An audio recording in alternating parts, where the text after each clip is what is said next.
Red Dwarf has one of the boldest opening episodes I've ever seen in a sitcom. Set aboard the titular ship, the episode chronicles the events that lead to David Lister, the lowest ranked technician on the ship, becoming the last surviving remnant of humanity.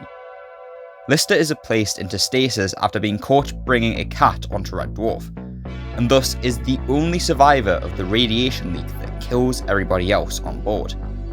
He is then released from stasis millions of years into the future, alone, presumably the only member of humanity who remains alive.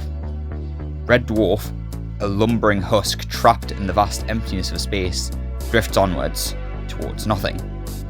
Lister soon discovers that he is not entirely alone, however.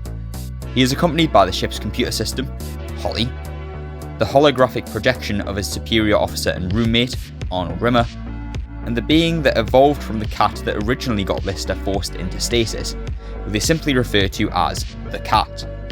This is an incredibly distinct and unusual atmosphere for a sitcom to create in its first episode. And whilst Red Dwarf can be hilarious, make no mistake, what makes it special for me is this pervading sense of loneliness and hopelessness that it establishes. This is often subtle, lingering deep beneath the surface of each episode's clever jokes and concepts, but still seems to hang over the first 2 seasons of the show. Compare Red Dwarf to any other major science fiction show at the time of its airing in the late 80s. Whereas Red Dwarf's contemporaries treated the concept of space travel with excitement and reverence, Red Dwarf is cynical and apathetic at best. The crew of the Red Dwarf are not bold adventurers bravely seeking to discover new worlds, but are simply desperately hoping to find anything on their march towards nothing. Red Dwarf is a far funnier show than I'm really giving it any credit for, but I believe that this atmosphere of isolation and emptiness is incredibly powerful, and especially early in the show's run, the episodes seem to be continually reminding the viewer of this. From the establishing shots of space in which the characters are positioned as mere specks, to the interior shots of the ship that present it as being hollow, carnivorous and empty, this labyrinthian web of corridors and hallways. The show takes just about every opportunity it can to drive home how alone Lister is in the universe, not least through the opening and closing sequences of the show that feature the slow drift of the ship across space, the opening theme being suitably ponderous and mournful.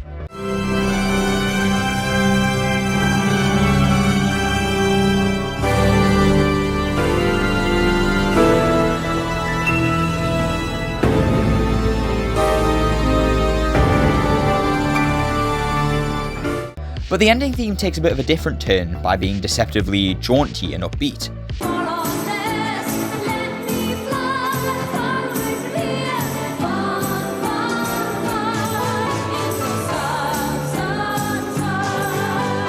But its visions of goldfish shows and fun in the sun, which echo Lister's original plans after his tour on the Red Dwarf would have ended, mock the viewer just as much as it mocks Lister for daring to hope for a brighter future.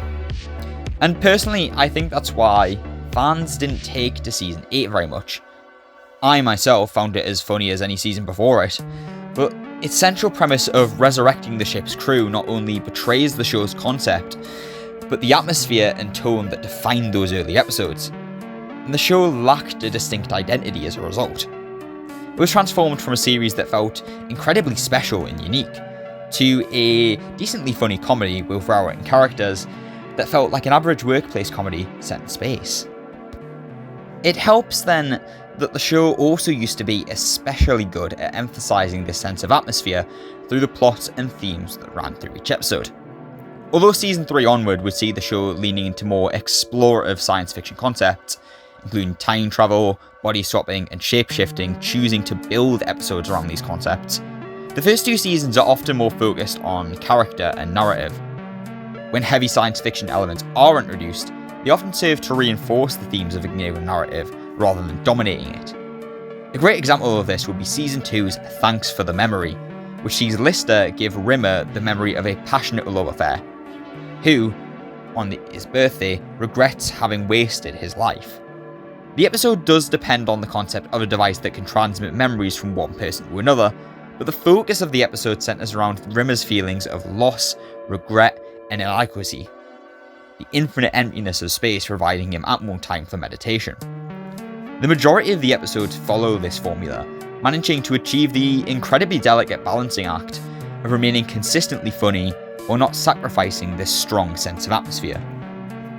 And I suppose in the modern era of television comedy, with shows like Rick and Morty, which seem far more nihilistic and cynical than anything Red Dwarf ever produced, this sense of atmosphere and tone might not seem all that special. But where I think Red Dwarf differs from shows like Rick and Morty is that its sense of despair and hopelessness is actually rooted in a celebration of life. Lister, perhaps naively, clings to his dream of moving to Fiji once the crew returns to Earth. Rimmer regrets the course his life took simply because he has learned to value that life. And it's that small spark of optimism, that flicker of hope that runs through each of these episodes that keeps Red Dwarf from feeling entirely miserable, and solidifies that special atmosphere that distinguishes it from just about any sitcom out there. At least for me. Hello, and thank you for watching. This is just something I threw together while I was working on a larger project, which should be coming out within the next couple of weeks. I'm hoping to also have some shorter videos out in between that and in between any larger projects I end up doing. If you've enjoyed, please feel free to give the video a like or subscribe. The channel is very much in its infancy at the moment, and I'm hoping to get it to build it up a little bit more. So yeah, that would be very much appreciated. And if you didn't enjoy the video, please let me know why, because any sort of constructive criticism does help me to sort of improve these videos and make sure they're better in the future, so they're more enjoyable for you guys. Thank you, and I hope to see you in the next one.